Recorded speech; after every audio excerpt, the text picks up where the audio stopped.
संत रामपाल जी महाराज एक ऐसे महान संत जिन्होंने अपनी सतभक्ति, तत्व ज्ञान, करुणा और सेवा के बल पर समाज में नई मिसाल कायम की है।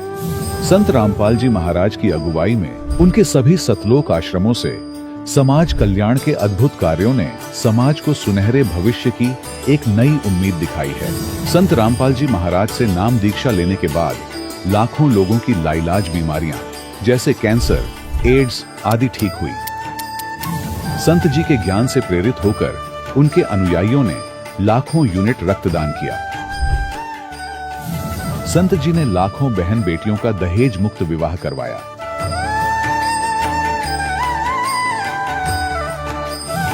संत जी ने लाखों लोगों का नशा छुड़वाया, करोड़ों उजड़े परिवार बसे। संत जी के आश्रमों में समागम के दौरान निःशुल्क नेत्र चिकित्सा, दंत चिकित्सा प्रदान की जाती है। संत रामपाल जी महाराज द्वारा समय समय पर पर्यावरण संरक्षण के उद्देश्य से बड़े स्तर पर वृक्षारोपण किया जाता है। संत जी ने जरूरतमंदों को तत्काल राहत पहुंचाने के लिए एम्बुलेंस सेवा शुरू की। संत जी अपने अनुयायियों को देहदान के लिए प्रेरित करते हैं, जिससे मानवता की सेवा और चिकित्सा क्षेत्र में सुधार हो सके। संत रामपाल जी महाराज के सभी आश्रमों में हर रोज निःशुल्क भंडारा आयोजित किया जाता है, जहां हर वर्ग, हर जाति और हर धर्म के लोग एक साथ बैठकर भोजन करते हैं।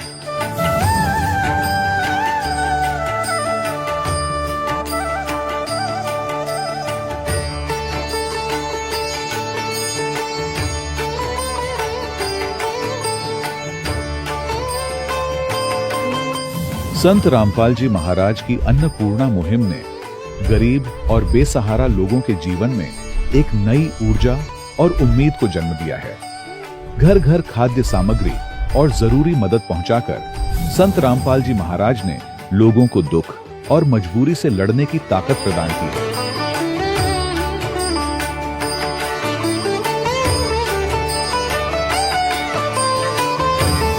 संत रामपाल जी महाराज द्वारा गरीब लोगों के लिए घर बनवाने का अद्भुत कार्य एक ऐसी मिसाल कायम कर रहा है जो सदियों सदियों संत जी की उदारता और दया भावना के तौर पर जाना जाएगा।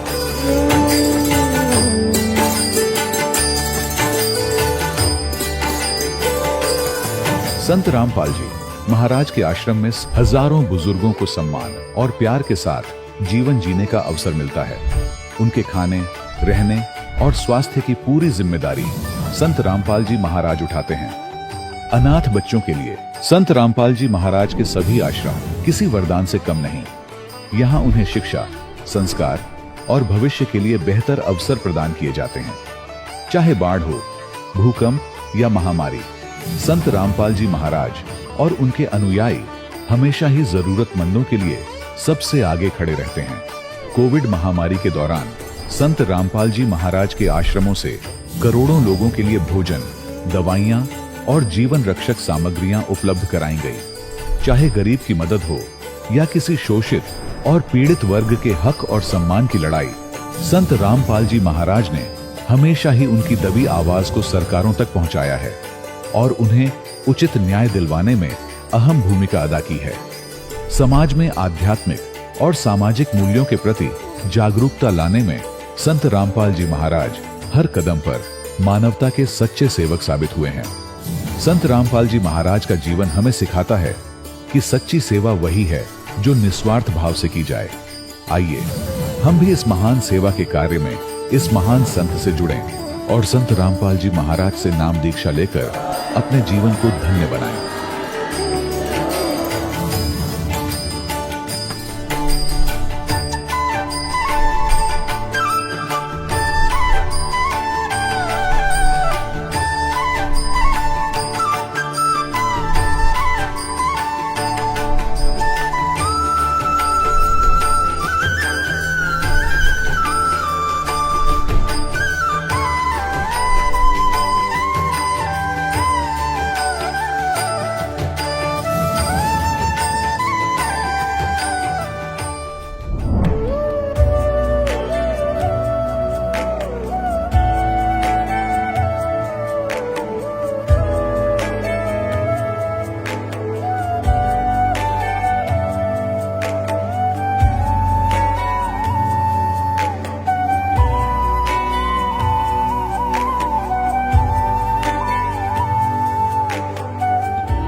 परमात्मा को पाने तथा उसका वास्तविक लाभ प्राप्त करने के लिए पवित्र बाइबल में प्रमाण है कि प्रभु ने मनुष्य को अपना ही स्वरूप बनाया। 6 दिन में सृष्टि रचकर 7वें दिन विश्राम किया। कुरान शरीफ में प्रमाण है कि हजरत मोहम्मद को खुदा स्वयं कह रहे हैं कि मैंने तुम्हें उस परमात्मा की महिमा बताने के लिए भेजा है। वो परमात्मा कबीर है जिसने 6 दिन में सृष्टि रची तथा 7वें दिन तख्त पर जा विराजा। उसकी खबर किसी बाखबर से पूछकर तो देखो। कृपया अवश्य सुनिए जगत गुरु तत्वदर्शी संत रामपाल जी महाराज के अमृत वचन। सत साहिब दर्शकों, जब इंसान जीवन के हर मोड़ पर सुख की तलाश में मंदिर, गुरुद्वारे और अलग अलग देवी देवताओं की उपासना करता है और इतनी साधनाओं को करते करते भी अगर मन को शांति व परिवार को सुख, समृद्धि और निरोगी काया ना मिले तो वो इंसान जिंदगी से परेशान होकर उस सच्चे परमपिता की तलाश करने लगता है। दर्शकों, कुछ ऐसी ही कहानी है हरियाणा के कुरुक्षेत्र जिले के रहने वाले सुभाष चंद्र जी की, जिन्होंने अपने जीवन के कठिन दौर में आर्थिक परेशानियां, घर बनाने की समस्या और शारीरिक बीमारियों के बीच सभी धार्मिक साधनाओं का सहारा लिया, लेकिन इन्हें कहीं भी कोई भी समाधान नहीं मिला। लेकिन आज सुभाष चंद्र जी का कहना है कि जब से उन्होंने संत रामपाल जी महाराज द्वारा लिखित पुस्तक ज्ञान गंगा पढ़ी है और उनसे नाम दीक्षा ली है, तब से इनके जीवन के सारे दुख दर्द समाप्त हो गए हैं। दर्शकों, आइए सुनते हैं सुभाष चंद्र जी की सच्ची कहानी इन्हीं की जुबानी। सर नमस्कार। नमस्कार जी। सर क्या नाम है आपका? मेरा नाम है सुभाष चंद्र जी। सुभाष जी कहाँ से आए हैं आप? मैं लाडवा, जिला कुरुक्षेत्र, हरियाणा से आया हूँ। सर आपने संत रामपाल जी महाराज जी से नाम दीक्षा कब ली? मैंने 18/4/2013 को संत रामपाल जी से नाम दीक्षा ली। संत रामपाल जी महाराज से नाम दीक्षा क्यों ली आपने? संत रामपाल जी से मैंने नाम दीक्षा इसलिए कि हम आध्यात्मिक की तरफ बढ़ रहे थे, तो उसकी तरफ हम गुरुद्वारा भी जाते थे, मंदिर में भी जाते थे, देवी पूजे भी करते थे और हमें कोई लाभ भी नहीं हो रहा था उन चीज़ों से। परंतु भाई हम फिर भी उनके ऊपर लगे हुए थे। तो गुरुद्वारे में जब जाते थे हम घंटा घंटा बैठ के वहाँ आंख मूंद के सतनाम वाहेगुरु का जाप करते थे, परंतु वहाँ हमें कोई लाभ नहीं हुआ।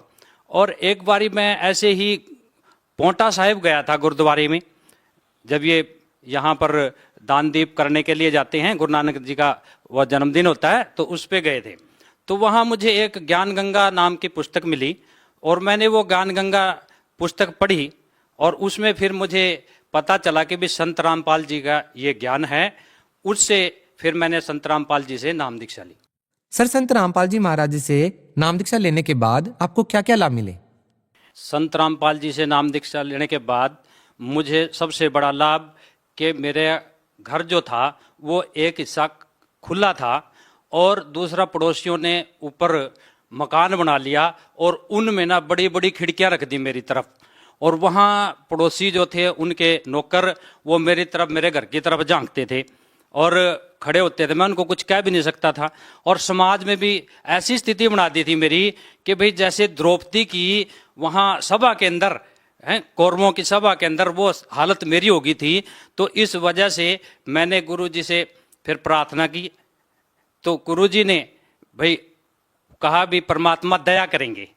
तो उसके बाद परमात्मा की दया से, संत रामपाल जी की दया से मेरा मकान बन गया और उससे मुझे ये लाभ हुआ। एक तो दूसरा लाभ कि भाई मेरी आर्थिक स्थिति जो थी बहुत खराब थी, मेरे पास मकान बनाने के लिए पैसे भी नहीं थे। तो उस वजह से वो पड़ोसी भी ये कहते थे इसके पास तो कुछ है ही नहीं। मैं शुरू में थोड़ी सी ईंटें लाया था, वो भी पुरानी, तो उसको देखकर उनका दिल बहुत बड़ा हो गया। तो मेरी आर्थिक स्थिति इतनी खराब थी, तो परंतु गुरु जी की दया से, परमात्मा की दया से मुझको ये लाभ है, मेरी आर्थिक स्थिति भी ठीक है। किसी का मुझे मकान बनाने के बाद किसी का मुझे कर्जा भी नहीं देना, बिल्कुल एकदम ठीक हूँ। ठीक है जी। दूसरा एक और लाभ मुझे कि मुझे शरीर में थोड़ी प्रॉब्लम थी, दिक्कत थी। क्या थी? एक तो मेरे कान में बहुत रात होती थी, तो वो जो रात थी वो नाम दान लेने के बाद उसमें सही हो गया, एकदम कोई दिक्कत नहीं आई अब मुझे। और शारीरिक रूप से भी फिट हूँ, कभी कोई दिक्कत नहीं आती। अभी थोड़े दिन पहले बुखार जरूर हुआ था, वो भी 4-5 साल बाद जब से नाम लिया मैंने, उसके बाद कोई बीमारी नहीं मेरे पास आई। और यदि वो बीमारी आई भी तो वो भी गुरुजी ने उनकी दया से छूमंतर होगी। देखिए सर, एक समय था हरियाणा में जब संत रामपाल जी महाराज का विरोध चल रहा था। उस समय ऐसा था कि संत रामपाल जी महाराज के मानने वालों की संख्या बहुत कम थी। लेकिन सर हम बात करें आज की, तो सर ज्यादातर समाज के लोग संत रामपाल जी महाराज के साथ खड़े हैं। एक लाखों करोड़ों की तादाद का एक समूह है जो संत रामपाल जी महाराज के ज्ञान का, उनकी बातों का, उनके विचारों का समर्थन करता है। तो सर आप लोग क्या कहना चाहेंगे कि ये परिवर्तन कैसे आया? आखिर कैसे लोगों की जो भावनाएं थी, लोगों की जो सोच थी, उनमें इतना जल्दी परिवर्तन आना शुरू हो गया? क्या कहना चाहेंगे आप? आज का जो समाज है वो पढ़ा लिखा समाज है, शिक्षित समाज है। वो सारी चीजें देखता है, समझता है, और इस शिक्षा के कारण ही कि उन्होंने वो सब चीजें देखी हैं, पढ़ी हैं, पुस्तकों में, टीवी पे देखा हुआ क्या है वहाँ। तो इस कारण जो आज वो सारे समझ रहे हैं लोग, और वो गुरुजी के साथ, हमारे संत रामपाल जी के साथ जुड़ रहे हैं। सर आप भगत समाज को क्या संदेश देना चाहेंगे? भगत समाज को मैं यही संदेश देना चाहूँगा कि भाई आप सभी लोग शास्त्रों के अनुसार जो हमारे गुरुजी ज्ञान देते हैं, पहले तो ज्ञान सुने, फिर उस ज्ञान का मिलान करें, उसको समझें, और जब आपको पूरी तसल्ली हो जाए, तसल्ली करने के बाद आप गुरुजी से, हमारे संत रामपाल जी से नाम लें और अपना कल्याण करवाएं। जी बहुत बहुत धन्यवाद। धन्यवाद। दर्शकों, अभी आपने सुने संत रामपाल जी महाराज से दीक्षा प्राप्त करके सुखी हुए भक्त के अनुभव। अब देखिए जगत गुरु तत्वदर्शी संत रामपाल जी महाराज के मंगल प्रवचन। ये नीरू नीमा दो जुलाहे थे, ये द्वापर युग में सुदर्शन भगत के माता पिता थे। और सुदर्शन भगत ने एक बात मांगी थी, परमात्मा आपने सब कुछ दे दिया, नाम दे दिया, ऐसा ज्ञान दे दिया, पर दुर्भाग्य रहा मेरे माता पिता का, उन्होंने आपका ज्ञान सुना नहीं, ना आपकी बात मानी, ना नाम लिया दाता। और माता पिता का कर्ज मेरे से उतरेगा कैसे दाता? एक दया करियो, उनको किसी जन्म में शरण में लेकर पार करना दाता। तो परमात्मा ने सोचा था कि ये मूर्ख भी मरेगा माँ बाप के मुंह में। तब परमात्मा ने कहा था, या चिंता छोड़, टेंशन छोड़ दे तू, उन्हें मैं पार करूंगा। तो तब संतोष हुआ था उस भोले भगत के।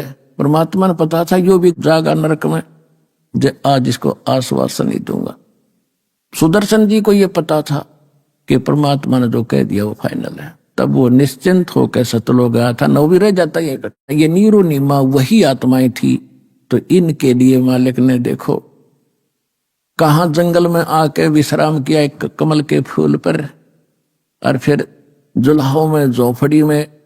आज से 600 वर्ष पहले क्या स्थिति थी आम नागरिक की अपने हिंदुस्तान के अंदर, और वो शूद्र जाति वहां कैसे रहते थे, कैसा वहां पर भेड़ बकरियों का मलमूत्र बांस उठी रहा करती, बदबू आती थी, बेड स्मेल होती थी, और वहां भी रहे मालिक हमारे लिए। और हम इतनी भांग पिए पड़े हैं काल के जूठे चोचलों की, हम भगवान को पहचान नहीं पा रहे हैं। तो अब आपकी पहले भांग उतारी जाएगी ये एंटीबायोटिक सत्संग सुना के, और फिर आप भगवान पहचानोगे। परमात्मा कहते मात पिता मेरे कुछ नाही, ना मेरे गरदासी, और मैं जुल्हे का सुत आण कहाया, और यू जगत करे मेरी ऐसी। मुझे जुल्हा सुदर दानक कह के और मेरा मजाक उड़ा रहे हैं। फिर कहते 5 तत्व का ये शरीर नहीं है मेरा। यजुर्वेद अध्याय नंबर 40 के मंत्र 8 में उसमें लिखा है कि सपरि आगात कबीर मनीषी शुक्रम अकायम ऐसनाविरम। कबीर परमेश्वर सर्वज्ञ है, मनीषी माने विद्वान सर्वज्ञ, और उनका शरीर शुक्रम अकायम ऐसनाविरम अबिंदम।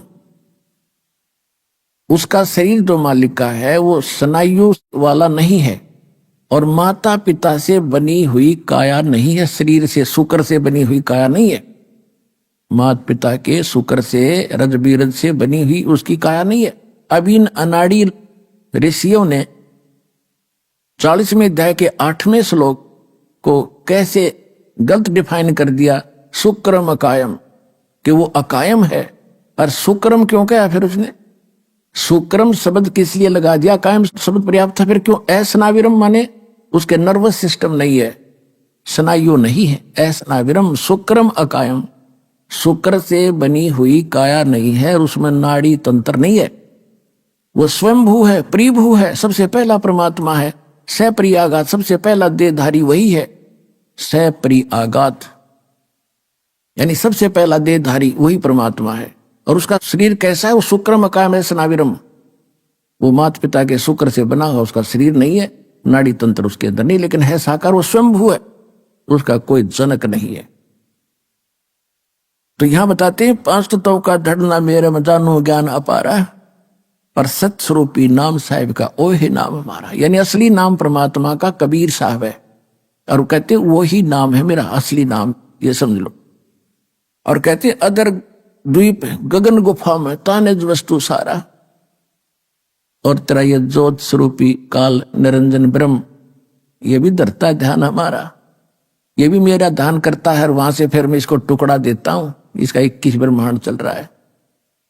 हाड चावलो ना मेरे, ये हाड चावड़ा लोग का शरीर नहीं है। कोई जाने सतनाम उपासी, यानी मेरे इस सतिथि को उस समय जानेंगे जब सतनाम का प्रचार सब जगह हो जाएगा, सब प्रमाणों से प्रमाणित किया जाएगा। और तारण तरण अभय पद दाता, मैं हूं कबीर अविनाशी, कि मैं हूं तारण तरण अभय पद देने वाला, सतलोक ले जाने वाला, मैं कबीर अविनाशी हूं, वास्तव में मैं परमात्मा हूं।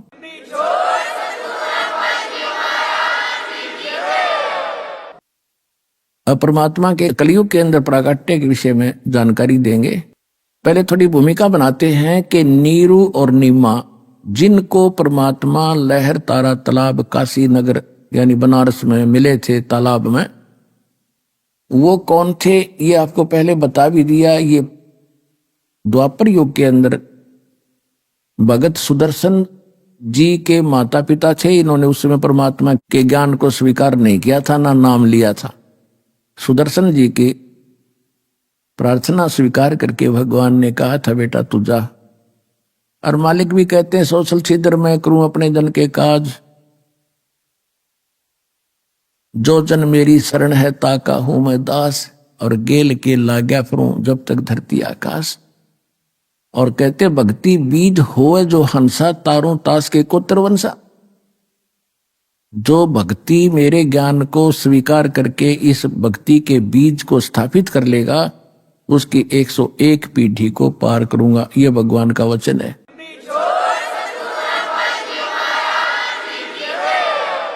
जो जन मेरी शरण है ताका हूं मैं दास, गेल गेल लाग्या फिरूं जब तक धरती आकाश। आपके लिए भगवान कहां से पीछे पड़ा हुआ, पर आप बच्चे हो, आप आगे आगे हो, पिताजी पीछे पीछे घूम रहा है, आप भाग भाग के दौड़ के और गिर जाते हो गड्ढे में, काल के गड्ढे में, 84 लाख योनियों में फिर पड़ जाते हो। फिर इंतजार करता है दयालु कि कब इनको मनुष्य जन्म मिले, कब इनको फिर सद्बुद्धि दूं, ये पहचानने मेरे को। तो पुण्यात्माओं, अब वो समय आया है जो परमात्मा ने पूर्व निर्धारित किया था। अब इसके लिए हमने ज्ञान सुनना अनिवार्य है, क्योंकि ज्ञान के बिना हम परमात्मा से जुड़े नहीं रह सकते। क्योंकि कबीर साहब कहते हैं कि ज्ञान संपूर्ण हुआ नहीं, हृदय नहीं छदाए, और देखा देखी भक्ति का यो रंग नहीं ठहरा। अब जैसे किसी ने सुन लिया कि हमें ये लाभ दे दिया, आश्रम में गए थे, हमें ये सुख हो गया, दूसरे भी देखा देखी आगे, उनको भी सुख हो गया, 1 हो गया, 2 हो गए, 3 हो गए, और चौथा ना होया छोड़ गए, फिर जाएंगे उड़ा मत्था टेकन जहां पहले धक्के खाया करते, तो फिर भगवान हाथ उठा लेगा। तो इसलिए ज्ञान होना अनिवार्य है। ज्ञान होने के बाद आप यहां से नहीं जा सकते। लाभ हो रहा है या ना हो रहा है ये भगवान ने देखना है, क्योंकि आप जो चीज मांग रहे हो वस्तु, और वो आपको हानि कर रही हो आने वाले समय में, तो भगवान नहीं देगा आपको। तो कहने का भाव ये है कि सबसे पहले आपको ज्ञान से परिचित कराया जाएगा,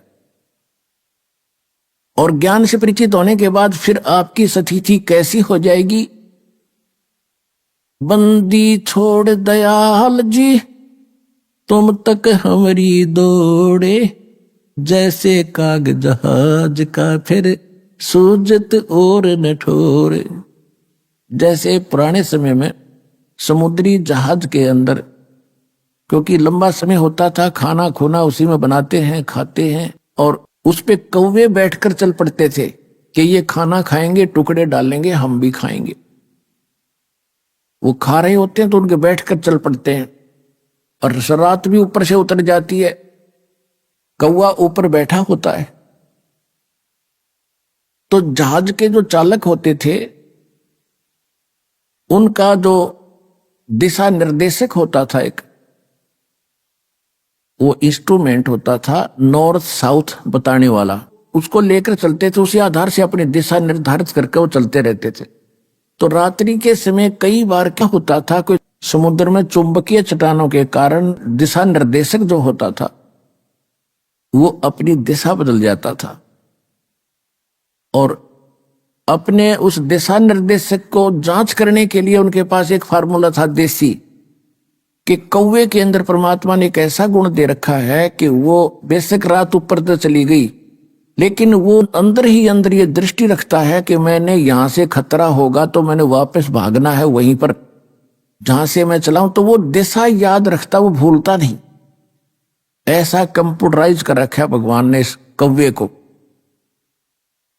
तो वो अपने उस इंस्ट्रूमेंट का जांच करने के लिए चालक क्या करते थे, उस कौवे के डले मारते थे, उसको विवश कर देते थे जहाज से उड़ने के लिए, और वो चलता था उड़ के फिर सीधा अपने उस जहां से वो चला था उसी दिशा में सीधा चलता है। जहाज वालों का तो इतना ही काम था, किसी ये देख लियो कौन सी दिशा में जा रहा है, तो वो पूर्व दिशा से चले थे तो पूर्व दिशा को चलेगा, तो वो सीधा कर लेते अपने जहाज को कि हम अब ठीक चल रहे।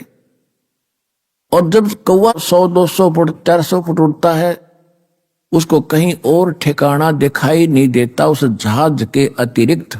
अगर जहाज के अतिरिक्त वो कहीं बैठता है तो डूब कर मरे उस पानी में, जल में। इसलिए वापस आकर उसको जहाज पर ही शरण लेनी पड़ती है, उसको कहीं ठिकाना और दिखाई नहीं देता।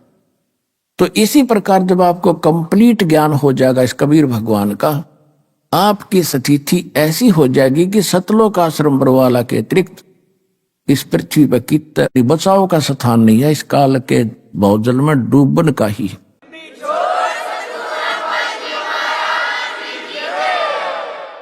तो इसलिए आप जी को इतना विद्वान बनाया जा रहा है कि आपकी स्थिति फिर ऐसी हो जाए, बंदी छोड़ दयाल जी, तुम तक हमारी दौड़े, जैसे काग जहाज का अब सूजत और न ठोरे। तो आज आपको परमात्मा आपके लिए कितना कष्ट उठा रहे हैं, कैसे आते हैं, और आप इतने अनजान हो गए, इतने गाफिल हो गए कि आप भगवान को नहीं पहचान पा रहे। और थोड़ा सा सुख है, कोई उच्च पोस्ट प्राप्त होगी है, जो सोचा प्लाटून पा के गया। अब इन जो अधिकारी हैं छोटे या बड़े, इन साहब कह देता फूल जा, और जय इन भगत जी कह देता शर हो जा। इतना अभिमान हो गया इन लोगों में, और हमने ये दुख दिखाई देता है कि ये भी भगवान के बच्चे हैं, क्योंकि काल को तो पता था कि शिक्षित करेंगे तो इनमें बुराई घनी आवेगी, अहंकार भर जाएगा, और अहंकार भगवान के निकट आने नहीं देता। तो परमात्मा को मालूम था कि ये बिगड़ेंगे तो इन्हें सेट भी कर लूंगा, एक बार ज्ञान समझ में आ जाओ, ये समझण जोगे हो जा, फिर इन्हें श्याम दाम दंड भेद सेती सीधा मार्ग लाऊंगा। और सभी उसी के बच्चे, जैसे अब्राहिम सुल्तान अदम एक राजा था, और कितना अहंकारी था, कितने ठाठ थे। उस परमेश्वर ने अपनी वह प्यारी आत्मा नरक में जाती दिखी थी, उसको वहां उस नरक से निकालने के लिए हम तो माया मांगे, अगर घने ठाठ हो जा, कोठी हो, मैं बड़ा अफसर बन जा, और परमात्मा ने वो बड़े अफसर से छोटा अफसर बनाया, एक दास बनाया इस नरक से निकालने के लिए। तो ये परमात्मा का ऑपरेशन जो है वो इस संसार से विपरीत है, और हमने संसार के ही महिमा को, शोभा को, इसी को ग्रहण कर रखा है कि ये बनी रहे बस, और तो देखी जा। आपकी और हमारी बुद्धि तो जीव की है, और भगवान आपकी आत्मा का उद्धार करना है, तो अब परमात्मा ने सभी को ठीक करना है। और ठीक हुए बिना, ये सिद्ध हुए बिना ये भक्ति नहीं कर सकते। इनकी अकल ठिकाने लानी दाता ना तो कोई प्रधानमंत्री बना फिर है, और चाहे कितनी उच्च पोस्ट प्राप्त उसको, वो उसके बच्चे हैं। और ये वो बच्चे जो इब्राहिम सुल्तान आजम जैसे थे, अच्छी किस्मत, पिछले जन्म के बड़े पुण्यकर्मी है भगवान के, कभी इन्होंने भक्ति ठीक कर रखी है, आज ये अपना जीवन नाश करके गधा बनकर खड़े हो जाएंगे। तो वो परमात्मा चाहता है कि कति निर्धन से लेकर अमीर तक और छोटे से लेकर बड़े कितने भी अधिकारी कर्मचारी है, सबको भगवान का ज्ञान कराना है, इनका जीवन नाश होने से बचाना है। तो इसके लिए पुण्यात्माओं दास के साथ आपने थोड़ा सा संघर्ष करना पड़ेगा। हम किसी का बुरा नहीं करेंगे, हम भले के लिए करेंगे, सबके उद्धार के लिए करेंगे। जैसे बच्चा इंजेक्शन नहीं लगवाता है तो पकड़ कर माता पिता जबरदस्ती लगवाते हैं, रोलेगा थोड़ी देर और क्या होगा, फिर जीवन तक बचेगा उसका। तो जो भी ये थोड़े दिन बकवास करेंगे कर लेंगे, पर इन्हें सिद्ध कराएंगे। भक्ति करो और प्रचार करो मालिक का, उन तक पहुंचा दो मालिक के ज्ञान को, उनकी आंखें खुल जाएंगी।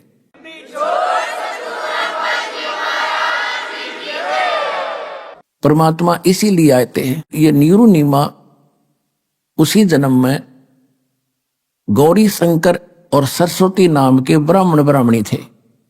इनका दोनों का संयोग फिर पति पत्नी का ही था।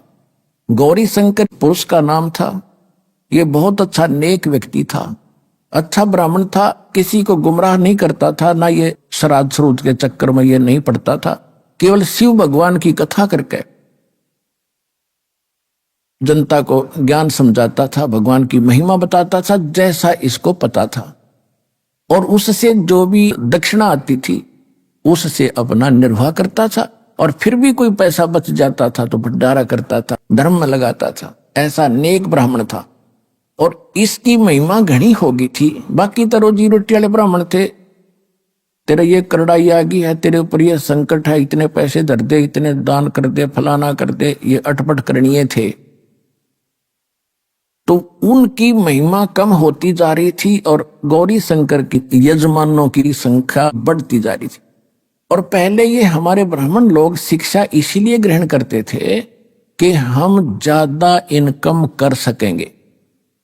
को काशी विद्यापीठ पढ़ कहा जाता था, तो उस क्षेत्र में उसी से सब अपनी क्रियाएं कराते थे, उसके खूब धन इकट्ठा होता था।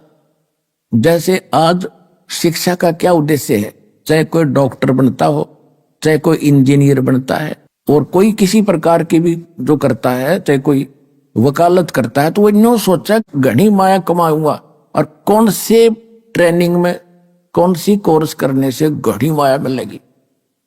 अब इतना उद्देश्य, बेशक चाहे कोई मानो चाहे मत मानो, इतना ही उद्देश्य लेकर पढ़ रहे हैं। फिर क्या है कि इसी प्रकार पहले ये ब्राह्मण लोग पढ़ा करते थे, अपने बच्चों को पढ़ा करते थे कि काशी विद्यापीठ पढ़ कर आ गया तो घनी कमाई करा करेगा, ठाठ हो जाएंगे। तो इसी कारण से उन ब्राह्मणों को ईर्षा होगी उस गौरी शंकर से। उधर से उस मुसलमान धर्म के जो राजा लोग थे वो दिल्ली के शासक रहे लगातार कंटिन्यू। तो मुसलमानों को पता चला, काजी और मुल्लाओं को, कि हिंदू धर्म का सबसे ज्यादा प्रचार ये गौरी शंकर कर रहा है। और उनको ये भी मालूम हुआ कि जो अन्य धर्म गुरु हैं वो सारे इसके विरोधी हैं। उसका फायदा उठाकर उन्होंने गौरी शंकर सरस्वती को जबरदस्ती मुसलमान बना दिया। उनके घर में अपना जूठा पानी छिड़क दिया, उनके मुंह में डाल दिया, और सब देखने वाले देख रहे थे। उन ब्राह्मणों को पता चला जो इससे ईर्षा रखते थे, उन्होंने सब जगह पंचायत करके कह दिया कि गौरी शंकर मुसलमान हो गया, इसको धर्म से जाति से निकाल दिया, इसको गंगा में स्नान करना बंद, इससे कोई भाईचारा बंद, और इसके नाते रिश्ते बंद। अब वो ऐसा ही हो गया और उसके पास कोई चारा बचा नहीं। गौरी शंकर सरस्वती के पास उन्होंने मुसलमान धर्म स्वीकार करना पड़ा। अब समस्या आ गई रोजी रोटी की। पहले तो दक्षिणा आती थी, अब उन्होंने सोचा भी सस्ते में कौन सा काम शुरू हो। उन्होंने कपड़ा बुनन का काम सबसे आसान लगा, उसमें कोई पैसा नहीं लगता। 4 लकड़ के लठ गाड़ने होते हैं डंडे खुट्टे से, और तार पूरा अपना शुरू कर दिया। एक लिया के वो छोटा सा काठ का बना होता है, लोहे का, बस उससे उसका गुजारा शुरू कर दिया। फिर भी इतने नेक थे कि अपना गुजारा करते थे, बच जाता था धर्म पुण्य पर। जैसा भी उस धर्म का ज्ञान था उसी तरह लगाने लगे। अब परमात्मा अपने पूरे वचनानुसार उनको आके संभालना ही था, और उसके साथ साथ फिर अपनी जो लीला वो करते हैं प्रत्येक युग में, वो भी करनी ही थी। इससे पहले थोड़ा ये बताना अनिवार्य होगा कि नीरू और नीमा उनके नाम रख दिए। गौरी शंकर का नाम रख दिया नूर अली, उसको शॉर्टकट में नीरू कहा करते थे।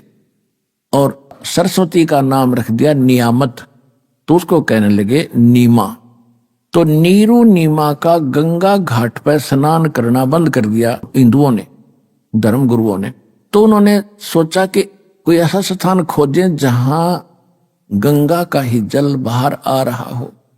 तो एक लहर तारा नाम का एक सरोवर था, जिसमें गऊ घाटों के ऊपर से, जहां गऊ घाट बने होते थे, उनके ऊपर के वर्षा के दिनों में ओवरफ्लो होकर दरियाएं चलती हैं, तो तब झालों से उछल उछल कर जल और एक सरोवर का रूप ले लेता था, धारण कर लेता था।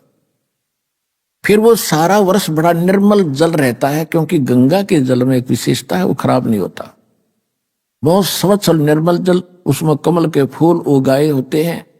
तो वो वहां स्नान करने जाने लगे, जो उनकी कुटिया से लगभग 4 किलोमीटर दूर था, 3.5-4 किलोमीटर। ये दास देख कर आया है। दास के साथ सैकड़ों भगत भी आपके भाई बहन गए थे, वहां देख कर आए थे। तो लहर तारा तालाब में वो प्रतिदिन स्नान करके आया करते थे। उसी सरोवर के ऊपर एक अष्टानंद नाम के एक ब्राह्मण थे, ऋषि, जो स्वामी रामानंद आचार्य के बड़े विद्वान पुरुष माने जाते थे, वो वेदों और गीता के, उनके शिष्य थे। तो वो भी वहां स्नान करने जाते थे प्रतिदिन, दूसरे किनारे पर, नीरुनिमा दूसरे किनारे पर स्नान करते थे।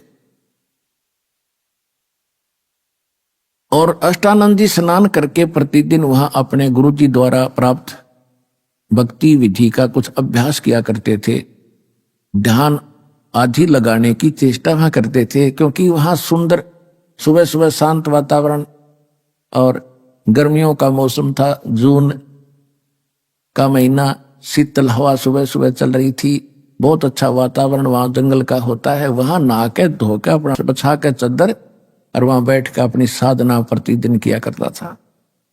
कुछ समय के लिए फिर चलाता था, उसमें स्नान करके ऐसे साधना करता था। तो परमात्मा सतलोक से चलकर परमेश्वर आए, कबीर जी, और एक शिशु रूप धारण बना करके कमल के फूल पर विराजमान हुए। जब परमात्मा सतलोक से चले, शिशु रूप धारण करके सह शरीर आ रहे थे, तो अष्टानंद जी ध्यान अवस्था करने की चेष्टा कर रहे थे। कभी आंखें खोल लेते थे, कभी बंद होती थी। तो उसने क्या देखा कि आकाश से एक बहुत तेज प्रकाश का गोला सा और पूरी गति से आ रहा है। उसने जो ही उसकी तरफ देखा, उसकी चरम दृष्टि उस नूर को, उस तेज को सहन नहीं कर सकी, उसकी आंखें बंद होगी। जिस प्रकार हम सूर्य की तरफ देख लेते हैं गलती से कभी, तो हम उसको ज्यादा देर देख नहीं सकते, तुरंत आंखें बंद हो जाती। और आंखें बंद होती हैं या दूसरी तरफ करते हैं तो हमारी आंखों के सामने सूर्य का प्रकाश रहित एक आकृति दिखाई देती है। प्रकाश रहित एक आकृति हमारे आंखों में समा जाती है, और जिधर भी देखते हैं फिर वही दिखाई देती है। इसी प्रकार अष्टानंद ने जब उस गोले प्रकाश के पुंज को देखा, उसकी आंखें सहन नहीं कर सकी चरम दृष्टि, तो आंखें बंद हुई। तो क्या देखा, एक बालक दिखाई दिया, प्रकाश रहित नूर बालक का, आकृति बच्चे की दिखाई दी। फिर उसने इधर उधर देखा तो वो आंखों वाला ही बच्चा दिखाई दे रहा था, और वो नूर इतनी देर में आके, इतनी सेकंड में, और उस कमल के फूल इकट्ठा होकर के परमात्मा ने अपना तेज समेट लिया, शिशु शिशु रह गए। अंधेरे में उसने और कुछ दिखाई नहीं दिया कि मुझे तो मेरी आंखों में एक बच्चा सा दिखाई दे रहा, ये क्या लीला हुई। वो उठकर चल पड़ा। उसने जाकर के अपने पूज्य गुरुदेव स्वामी रामानंद ब्राह्मण पंडित जी से अपनी सारी घटना बताई कि महाराज ये क्या कारण है, ये कोई मेरी भक्ति की उपलब्धि है या कोई मेरी भ्रमणा है, मुझे कोई शंका हुई है। तो उन्होंने कहा कि बेटा, ऐसी जब सतिथि होती है, ऐसी जो लीला होती है, ये ऊपर से अवतार गण आते हैं और यहां किसी मां के गर्भ में जन्म लेंगे, वो उनके शरीर में चले गए हैं और कुछ दिनों में जन्म लेकर वो अपनी लीला करेंगे बेटा, जैसा उनका निर्धारित होता है। अब स्वामी रामानंद जी को इतना ही ज्ञान था कि ये जिनको भगवान मानते हैं, श्री राम, श्री कृष्ण आदि, और जितने भी 9 अवतार मानते हैं, 24 मानते हैं, ये सभी मां से ही जन्म लेते हैं। लेकिन उनको वो ज्ञान नहीं है कि भगवान तो वो है जो मां से कभी जन्म लेता ही नहीं। वो इतना इनकम्प्लीट नॉलेज ही था। फिर भी जैसा अपने शिष्य का समाधान उसने करना था वो समाधान कर दिया और अष्टानंद जी संतुष्ट हुए। उधर से क्या हुआ कि नीरू नीमा की एज बहुत हो गई थी, उनका कोई संतान नहीं थी। और पुण्यात्मा, हमारे समाज में एक बहुत बड़ी बीमारी ये भी है कि किसी का संतान ना हो तो उसका जीना आराम कर देते। यहां तक देखा हमने कि उससे तो नफरत करने लग जाते हैं कि इसकी सुबह सुबह शक्ल भी ना देखनी चाहिए जिसका संतान नहीं है। और जिस कारण से वो स्वयं भी महसूस कर जाते हैं कि हम चले हैं तो लोग घरों में बढ़ जाएंगे या कोई रास्ता बदल जाते हैं। लेकिन अब बने क्या? अब अध्यात्म मार्ग के अंदर हम आपको बताते हैं कि जिनका संतान नहीं है वो तो अलग बात है। आज ऐसे समाज में रहते हो जहां आपको ये ज्ञान सुनने को मिलता नहीं, और सुनने को मिलता है तो एक दिन मिलता है, बाकी समय में वहां सब लोगों के ताने यानी व्यंग सहन ही करने पड़ते हैं, जिस कारण से हमारा ये ज्ञान हृदय में टिकता नहीं। फिर भी परमात्मा अपने बच्चों को वो तो रहम कर देते हैं कि चलिए ऐसे नहीं तो ऐसे मान लेगा, लेकिन जिनका उन्होंने मोक्ष करना है तो वो अपने हिसाब से ही करते हैं। तो संसारिक दृष्टि से तो हम देखते हैं जिसका संतान नहीं वो सबसे दुर्भाग्यशाली व्यक्ति है। और यदि हम भगवान के अध्यात्म ज्ञान के पलड़े में तोलते हैं तो वो घना सौभाग्यशाली व्यक्ति है यदि उसको भक्ति मिल जाती है तो। और भक्ति नहीं करते हैं तो इसे तो संतान वाले और इसे बिना संतान वाले। उदाहरण के तौर पे जैसे एक हम ये भी सुनते हैं कि भाई किसी को कहते हैं जी भक्ति कर लो, राम नाम ले लो, कहते हम बुराई करते ही नहीं, हम किसी का बुरा करते ही नहीं, ना हम कोई विकार करते, हम तो वैसे ही भगत है। देखो 2 एकड़ जमीन है, 1 एकड़ तो संवार रखी है बाग है ट्रैक्टर हल से, और बिल्कुल घास रहित कर दिया, अड़ंगा काट दिया सारा और बा दी कति समार दी, और एक में अड़ंगा भरा पड़ा है सारा, झाड़ जंखाड़ बोझड़े कांटे सब। यदि उस समारे हुए में यानी जो कहते हम बुरा नहीं करते, हम तो किसी की आत्मा नहीं दुखाते, हम कोई बुराई नहीं करते, तो वो है नो सोच ले समरा हुआ खेत। और दूसरे जो बुराई करते हैं, चोरी करते हैं, डाके डालते हैं, और भी कोई बुराइयां करते हैं, शराब पीते हैं, वो है उसमें वो एकड़ जमीन जिसमें झाड़ बोझड़े उगे खड़े हैं। तो अगर उस समरे हुए खेत में भी बीज ना बीजा गया तो कोई वैल्यू नहीं उसकी, बराबर है दोनों के दोनों। तो कहने का भाव यह पुण्यात्माओं, जो ऐसी आत्माएं हैं उन्हें तो जल्दी काम बनेगा उनका, सारी बुराई पहले से दूर है। समरा समरा खेत बीज बोध उदास देगा आपको, भक्ति का कल्याण कराओ अपना आत्मा का।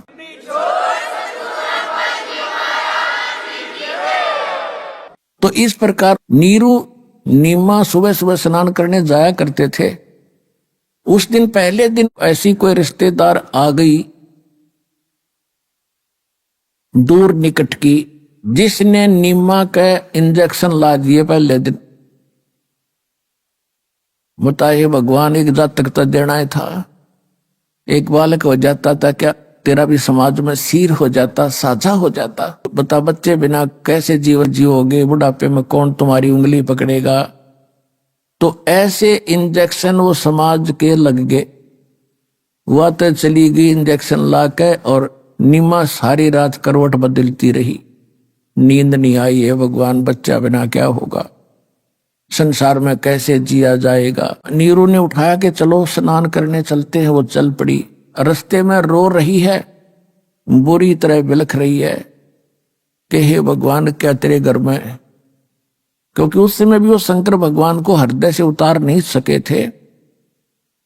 बेशक से मुसलमान भी बन गए थे और मुसलमानों वाली साधना भी वो कर रहे थे, लेकिन अंतःकरण में उनका भगवान शंकर की छाप न्यों की न्यों थी। और किसी भी आपदा के अंदर उसी से प्रार्थना किया करते थे। और कह रही थी, रो रही थी कि हे शंकर भगवान, क्या आपके घर में बच्चों की कमी होगी परमात्मा, एक मुझे भी दे देते तो मेरा भी संसार में साझा हो जाता। बुरी तरह रो रही थी। नीरू ने कहा कि नीमा, यदि हमारे भाग्य में होता तो भगवान दे ही देते। आंखें खराब कर लेगी रो रो के, कोई उंगली पकड़ने वाला है नहीं, और दूना दुख हो जाएगा, ना रो। ऐसे कहते कहते वो लहर तारा नामक उस सरोवर पर पहुंच गए। अष्टानंद वहां से जा चुका था। पहले नीमा ने स्नान किया। जब वो स्नान करके बाहर आ गई, फिर वो स्नान करने के लिए उतरा। और सुबह का जो उजियारा है शीघ्र ही एकदम साफ सा हो जाता। तो जब दोबारा नीमा गई लहर तारा तालाब के ऊपर उस वस्त्र को धोने के लिए जिसको बांध कर वो स्नान करके आई थी, किनारे पर पहुंची तो क्या देखा कि उस तालाब के अंदर कमल के फूल पर कोई वस्तु हिल रही है। परमात्मा ऐसे अपना एक पैर को हिला रहे थे। नीमा ने सोचा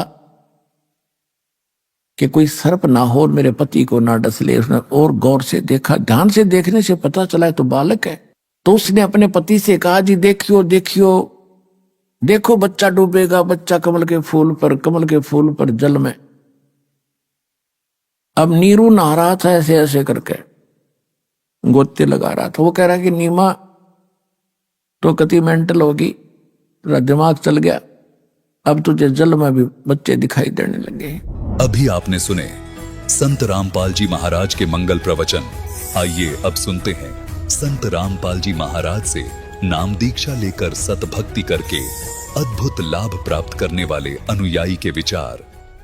नमस्कार दर्शकों, ये कहानी है हरियाणा के झज्जर जिले में रहने वाले दलबीर जी की, जो पहले हिंदू धर्म में प्रचलित सभी साधनाओं को करते हुए भी अपने जीवन में अनेक समस्याओं से जूझ रहे थे। परंतु ऐसा क्या हुआ जो दलबीर जी ने सभी साधनाओं को त्याग कर जगत गुरु संत रामपाल जी महाराज से नाम दीक्षा ग्रहण की? और क्या नाम दीक्षा लेने के बाद इनकी सारी परेशानियां खत्म हुई? आइए सुनते हैं दलबीर जी की कहानी उन्हीं की जुबानी। नमस्कार सर। सत्साई जी। सर क्या नाम है आपका? मेरा दलबीर दास है जी। दलबीर जी आप कहाँ से हैं? मेरा गांव दुलेड़ा, जिला झज्जर, तहसील बहादुरगढ़। दलबीर जी आप क्या काम करते हैं? मैं CISF में सर्विस करता हूं जी। सर आप संत रामपाल जी महाराज की शरण में कब आए? सन 2000 में जुड़ा था सतगुरु रामपाल जी महाराज से। दलबीर जी संत रामपाल जी महाराज से नाम दीक्षा लेने से पहले क्या आप भक्ति साधना भी करते थे? मैं अन्य सभी देवी देवताओं की पूजा करता था। हमारे गांव में दुर्गा का मंदिर है, वहाँ भी जाता था दोनों टाइम। और खेत में हमारे में पित्तर की वो मंडी बना रखी है, वहाँ भी हम पूजते थे। सभी घरवाले पूजा करते थे। कोई भी त्यौहार मनाते थे तो वहाँ सबसे पहले मतलब भोग चढ़ाते थे, तब बाद में मतलब वो करते थे। तो और भी सभी कहीं हनुमान का व्रत और ये जन्माष्टमी का जो भी है सब साधना करता था, लेकिन कोई लाभ नहीं हो रहा था। हनुमान की पूजा कभी शेरावाली की, कभी किसी की, जो जिसने बता दिया वही करता रहा, लेकिन कोई संतुष्टि जो मैं मेरी भावना मतलब इच्छा थी वो मैं सोचता था ये रास्ता मेरे लिए ठीक नहीं है, मेरे को कोई मतलब शांति नहीं मिल रही। तो इसलिए मैं करता रहा तो लेकिन लाभ कोई मेरे को नहीं हुआ। सर संत रामपाल जी महाराज की शरण में आने का क्या कारण बना, कैसे आना हुआ? मैं जी संत रामपाल जी महाराज की शरण में ऐसे आया। सतगुरु रामपाल जी महाराज गांव दुलेड़ा में सत्संग करने गए हुए थे और सतगुरु जी ने सत्संग करते टाइम माइक की आवाज़ आ रही थी पूरे दूर तक, रात का सत्संग हो रहा था। तो मैं खेतों में था, जब मैं जैसे गरीबदास महाराज की वाणी बोली जाती है वहाँ भी मतलब ऐसी लगती है, तो मैं मेरे को वो आवाज़ सुन के ऐसा होया, मैं कहा ये ज्ञान है, ये सत्संग है, ये कहाँ पे हो रहा है, ये तो आवाज़ तो गांव की तरफ से आ रही है। तो मैं उसी टाइम रात में ही वहाँ से चला और मैं वो जगह ढूंढ लिया गांव में जिस घर में सत्संग हो रहा था। सतगुरु जी आए हुए थे, संत रामपाल जी महाराज सत्संग कर रहे थे, तो मैं आके सत्संग सुनने लग गया, बैठ गया। फिर सतगुरु रामपाल जी महाराज पवित्र शास्त्रों के माध्यम से ज्ञान बता रहे थे। मैं अगले दिन सुबह गया और सतगुरु रामपाल जी महाराज से नाम दीक्षा प्राप्त किया। सर, संत रामपाल जी महाराज से नाम उपदेश लेने के बाद क्या आपको कुछ लाभ भी प्राप्त हुए? सतगुरु रामपाल जी महाराज से नाम उपदेश लेने से पहले हुक्का पीता था और नाम उपदेश लेने के बाद मेरा हुक्का छूट गया और भी कोई जो मतलब विकार करता था सब छूट गए। और परमात्मा की दया ऐसी हुई, जब मैं खेती करता था सर्विस लगने से पहले, तो खेती में जो भी जहाँ भी मतलब मेहनत करके जो भी फसल बोता था उसमें सबसे अलग ही मेरा मेहनत का फल परमात्मा देखते थे, वो दिखाई देता था। ये मतलब सतगुरु रामपाल जी महाराज का शिष्य हैं। सभी बोलते थे, पड़ोसी भी, कि ये भाई इनकी फसल ऐसे है, ऐसे ही करते हैं और फिर भी सबसे अलग ही रहती है। और उसके बाद मैं सतगुरु रामपाल जी महाराज से उपदेश लेने के बाद सर्विस के लिए बहुत ट्राई किया, बहुत किया। लास्ट में मेरिट लिस्ट में छटता था, तो गुरुजियों से एक बार प्रार्थना लगाई थी, तो गुरुजियों ने बोला बेटा जो नहीं होया वो तेरे लिए अच्छा है। तो उसके बाद मैं पूछा नहीं गुरुजियों से, मैं सोच लिया जो मालिक का आदेश है, जो परमात्मा ने बोल दिया वो मेरे लिए अच्छा है। तो मैं लास्ट मेरा चांस था, एज मेरी पार हो रही थी, 2 महीने बचे थे, तो CISF की भर्ती निकली, ओपन भर्ती थी। मैं भर्ती में गया तो मेरे को सब कुछ अजीब सा लग रहा है। हर एक मैं किसी को जानता नहीं था, सभी मेरे से ऐसा व्यवहार कर रहे थे जैसे ये मेरे को पहले से ही जानते हैं। इतने प्यार से बोलते थे। इंस्पेक्टर और DC लास्ट तक मेरा नाम तक नहीं पूछा, लेकिन उन्होंने हर इवेंट पे मेरे साथ थे, ऐसे बोलते हाँ भाई पहलवान ये कर देगा, हो जाएगा। फिजिकल मेरा अच्छा हो गया और टेस्ट हो गया। टेस्ट होने के बाद मेरा इंटरव्यू हुआ। इंटरव्यू हो रहा था, जब कमांडेंट ने मेरे से क्वेश्चन पूछे वो तो मैं बताया जैसा भी मेरे से आया। और DC के पास गया, जब DC ने बोला बैठ पहलवान कुर्सी पे बैठ जा, तो मैं बोला नहीं जी ये हमारे लिए नहीं है। बोला नहीं बैठ बैठ, तो उसने 3 बार बोला तो मैं बैठ गया कुर्सी पे। तो उसने खाली और कुछ नहीं पूछा मेरे से, एक ही बात पूछा, बेटा नौकरी कर लेगा? मैं बोला सर नौकरी मिलेगी तो करेंगे, नौकरी के लिए तो मैं आया हूँ। तो बोला ठीक है, और क्या करता है अभी? मैं कहा खेती बाड़ी करता हूँ। बोला मतलब खेती बाड़ी कर, वो शादी कर लिया? मैं कहा हाँ शादी भी हो गया जी। तो बोला पहलवानी क्यों छोड़ा तूने? माँ जी घर की सिचुएशन ऐसी थी और खेती बाड़ी कर रहा हूँ अब तो मैं कई साल से, और नौकरी मिली नहीं इसलिए मैं पहलवानी छोड़ दिया। तो बोला ठीक है जाके बैठ जा लाइन में। मतलब मैं वहाँ उठ के अपने बैठ गया वहाँ पे। तो मेरा 2 महीने के बाद मेडिकल लेटर आ गया और मेरे को मतलब मेडिकल में भी पास होया। जब मेडिकल कराने जा रहा था तो वो कमांडेंट लाइन में बैठा था। कमांडेंट ने मेरे को कमर में हाथ मार के बोला हाँ पहलवान ठीक है? मैं कहा हाँ सर ठीक हूँ। बोला मेडिकल हो गया? मैं कहा नहीं सर अभी नंबर नहीं आया है। बोला चिंता मत करना सब ठीक हो जाएगा। तो परमात्मा की ऐसी रजा हुई, मैं सोच भी नहीं सकता। मैं किसी को जानता नहीं, कुछ नहीं, तो मेरे को सभी नाम भी नहीं पूछ रहे मेरा, पहलवान पहलवान करके। और मेरा मतलब मेडिकल में संत रामपाल जी महाराज की कृपा ऐसी हुई, मतलब अगले दिन परमात्मा ने ऐसा किया, साथ के साथ ज्वाइनिंग लेटर दे दिया और बोला इतने तारीख को वहाँ हैदराबाद रिपोर्ट करना है। तो उसके बाद परमात्मा की ऐसी रजा हुई, जब मैं ये 9 साल नौकरी होगी मेरी, तब मैं ये विदेश के लिए मतलब UN मिशन हैती, वहाँ नॉर्थ अमेरिका में पड़ता है, वहाँ के लिए हमारी CSF जाती है 140 आदमी 1 साल। 2008 से शुरू हुआ और 2018 तक गए हैं। तो मैं 2-3 बार कोशिश किया और हमारा जो मैं फायर में हूँ, तो मैं फायर के उससे हमारी 2 ही वैकेंसी थी। तो 2 वैकेंसी में मैं सोचा भी था कि हमारा कहाँ नंबर आएगा, तो बाकी सब GD के थे। तो उसमें मैं ट्राई किया, मगर चलो परमात्मा का नाम लेके फार्म तो भर ही देता हूँ। उसमें शर्त कर रखी थी 5 साल सर्विस कंप्लीट और रिकॉर्ड बिल्कुल क्लियर होना चाहिए और ACR वेरी गुड से नीचे नहीं होना चाहिए। तो मेरा सब शर्त ठीक था, वो मैं भर दिया, फार्म आ गया, मेरा टेस्ट के लिए डेट आ गया। टेस्ट 2 बार दिया, 2 बार देने के बाद मेरा नंबर तो नहीं आया फिर, लेकिन मैं सोच लिया अब मैं नहीं भरूंगा फार्म। तो तीसरी बार मैं टेस्ट दे के आ गया और मेरे को उम्मीद भी नहीं था, मैं सोचा भी नहीं था, लेकिन मैं ये सोच लिया था अब मैं टेस्ट नहीं दूंगा। तो परमात्मा की ऐसी दया हुई, मेरे को एक सब इंस्पेक्टर ने मेरे को फ़ोन करके, मैं तो ड्यूटी में था, तो बताया, बोला दलबीर, बोला तेरा उसमें हैती में नंबर पड़ गया। मैं बोला सच में सर? बोला हाँ। बोला अरे तू, तेरे को पता नहीं? मैं बोला मैं तो, मेरे को मालूम नहीं अभी कब लिस्ट निकला है। तो परमात्मा सदगुरु रामपाल जी महाराज ने मेरे को ऐसे चमत्कार दिखाए, मतलब मैं सोच भी नहीं सकता। जो मैं ऐसा ही पढ़ा लिखा भी ज़्यादा नहीं हूँ, मैं मैट्रिक पास से भर्ती हुआ था और बाद में +2 किया था, और मैं एक मैट्रिक पास के उस थे, और परमात्मा ने, मैं खेती बाड़ी करने वाला, और मेरे को ये दिखा दिया बेटा तू चिंता मत कर, मैं तेरे साथ हूँ। तो ऐसे ऐसे मेरे साथ अनहोनी हुई है। बंदी छोड़ सदगुरु रामपाल जी महाराज ने ऐसे चमत्कार दिखाए, सभी मेरे से यूनिट में भी पूछ रहे हैं अब तेरी कोई खास जुगाड़ था, तेरा कोई पक्का मतलब जुगाड़ था इसलिए तेरा होया है कि किसका कैसे क्या किया तने? मैं बोला मेरा परमात्मा बंदी छोड़ सदगुरु रामपाल जी महाराज हैं, वो मालिक हैं, वो मतलब ऐसे जो चाहे सो कर सकते हैं। परमात्मा मैं सोच भी नहीं सकता, ऐसे मेरे को दिखाया परमात्मा ने।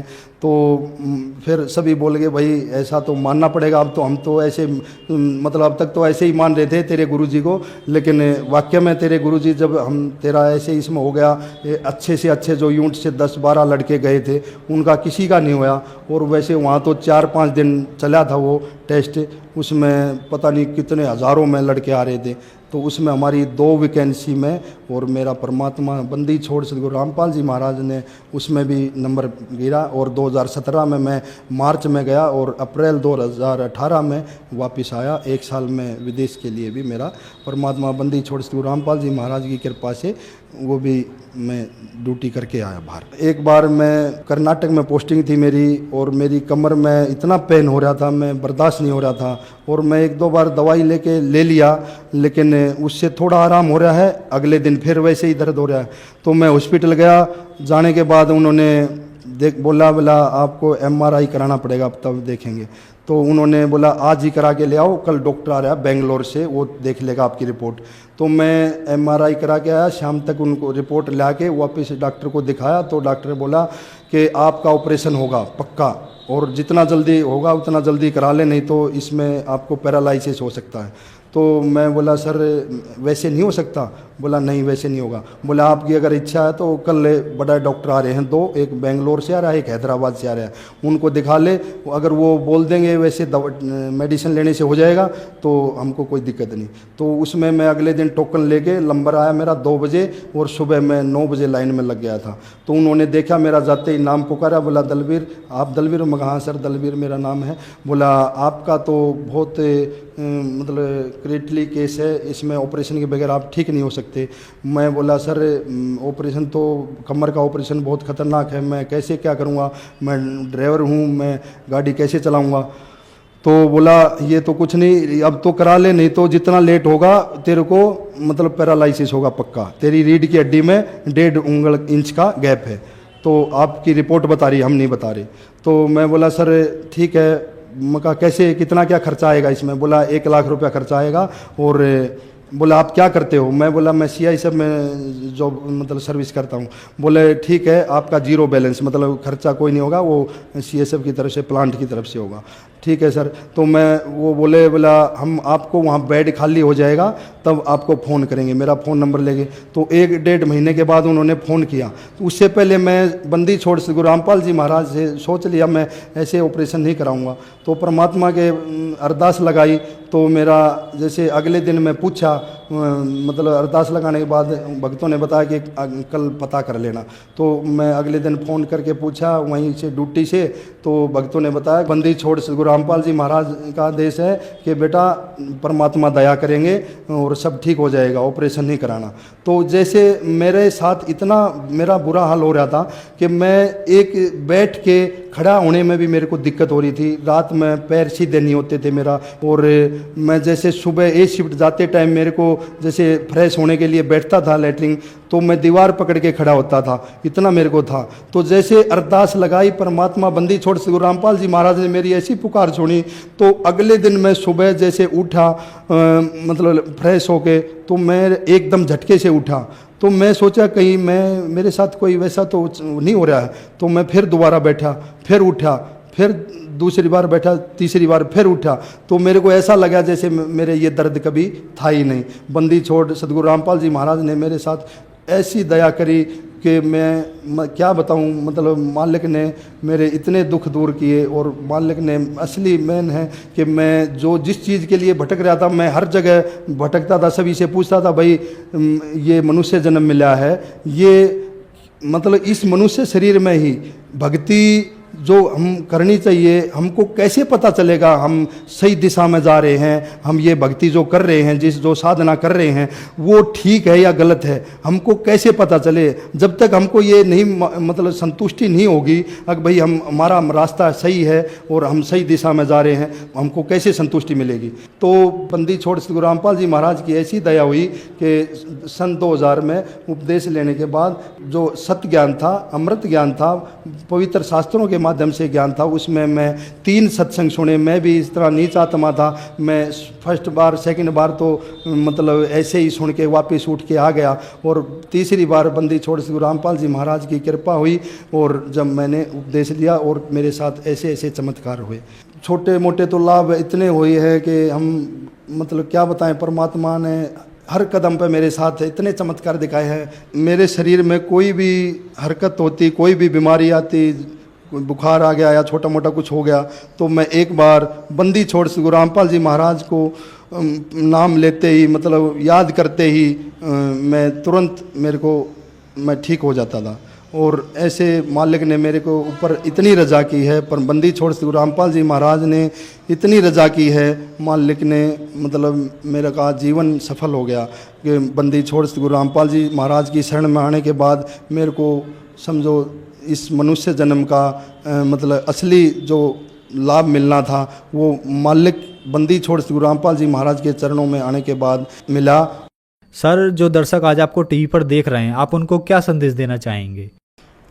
मैं भक्त समाज को और ये मानव जाति में जो भी जीव हैं, इनको यही संदेश देना चाहता हूँ कि इस मनुष्य शरीर में आके और इस परमात्मा का ज्ञान, एक मनुष्य शरीर का मिलना और इस भक्ति मार्ग मिलना, तो ये परमात्मा कभी कभी रजा होती है कि भगवान आए हुए हैं, बंदी छोड़ श्री गुरु रामपाल जी महाराज परमात्मा आए हुए हैं, और इनका ज्ञान सुनो और इनका सत्संग सुनो और पुस्तक पढ़ के कैसे भी इस अनमोल जीवन को व्यर्थ मत गवाओ। ये समय फिर बार बार नहीं मिलेगा, क्योंकि परमात्मा आना और मनुष्य शरीर का मिलना ये मालिक की कोई पिछले जन्म के संस्कार होते हैं, मालिक ही दया करते हैं। और परमात्मा में जो भी इस मानव जाति में है, बंदी छोड़ श्री गुरु रामपाल जी महाराज की सत्संग सुन के ज्ञान समझ के कैसे भी इस मालिक की शरण में आओ और अपना कल्याण कराओ।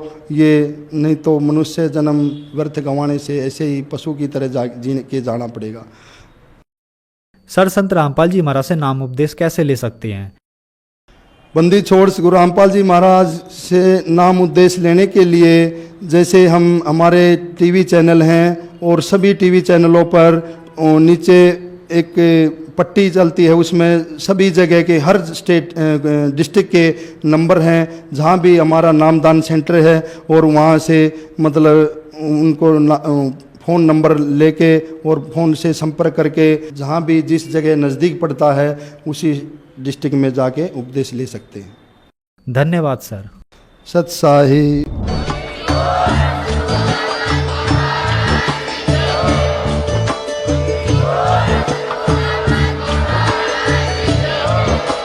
आप सुन रहे थे जगत गुरु तत्वदर्शी संत रामपाल जी महाराज जी के मंगल प्रवचन। अधिक जानकारी के लिए विजिट कीजिए हमारी वेबसाइट www.jagatgururampalji.org। संत रामपाल जी महाराज जी के शुभ आशीर्वाद से पूरे विश्व भर में 500 से भी ज्यादा नाम दीक्षा केंद्र हैं, जिन पर संत रामपाल जी महाराज जी द्वारा ऑनलाइन निशुल्क नाम दीक्षा दी जा रही है। अपने नजदीकी नाम दीक्षा केंद्र का पता करने के लिए संपर्क करें 8222880541।